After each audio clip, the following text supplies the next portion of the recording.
Hi hello welcome to Shaili's kitchen. ఇవాళ మన recipe వచ్చేసి టొమాటో పప్పు.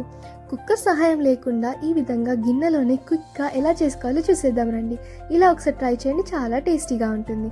ముందుగా చూపిస్తున్న విధంగా ఉల్లిపాయ ముక్కలు, టొమాటో ముక్కలు, పచ్చిమిర్చి ముక్కలు, కరివేపాకు సిద్ధం చేసి పక్కకు పెట్టుకోండి. నేను ఒక గిన్నె తీసుకొని అందులోకి 2 పావుల వరకు ఆయిల్ యాడ్ చేసుకోండి.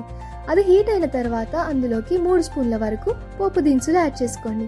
అవి చిటమట్లాడుతున్నప్పుడు అందులోకి కట్ చేసి పెట్టుకున్న పచ్చిమిర్చి ముక్కలు, కరివేపాకు, ఉల్లిపాయ ముక్కలు యాడ్ చేసుకోండి. ఒకసారి కలుపుకున్న తర్వాత అందులోకి 1 స్పూన్ వరకు పసుపు యాడ్ చేసుకోండి. ఆ తర్వాత 1 స్పూన్ వరకు అల్లం వెల్లుల్లి పేస్ట్ యాడ్ చేసుకోండి. యాడ్ చేసిన తర్వాత ఒకసారి బాగా మిక్స్ చేసుకోండి. నేను అందులోకి ముందుగానే నానబెట్టుకున్న కందిపప్పుని యాడ్ చేసుకోండి. ఇది మేము 20 నిమిషాలు ముందుగానే నానబెట్టుకున్నామండి. పప్పు అనేది ఈ విధంగా చేస్తే తొందరగా ఉడికిపోతుంది. సో పప్పు మునిగేంత వాటర్ యాడ్ చేసుకున్న తర్వాత ఈ విధంగా మూత కొంచెం ఓపెన్గా పెట్టుకొని ఇలా క్లోజ్ చేసేసుకోండి.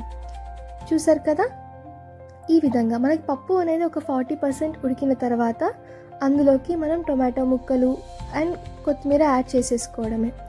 చూసారు కదా, ఈ విధంగా టొమాటో ముక్కలు, కొత్తిమీర ముక్కలు యాడ్ చేసుకోండి. వెంటనే కలపకుండా ఈ విధంగా స్పూన్నర వరకు ఉప్పు యాడ్ చేసుకోండి. దెన్ అందులోకి 1/2 స్పూన్ వరకు కారం యాడ్ చేసుకోండి, మంచి కలర్ కోసం. యాడ్ చేసిన తర్వాత ఒకసారి బాగా మిక్స్ చేసుకొని మూత పెట్టేసేయండి. మధ్య మధ్యలో ఈ విధంగా కలుపుతూ ఉండండి. చూసారు కదా, మన పప్పు అనేది ఈ విధంగా ఉడికిపోయింది. ఒకసారి మీరు కూడా ఇలా ట్రై చేయండి, చాలా రుచిగా ఉంటుంది.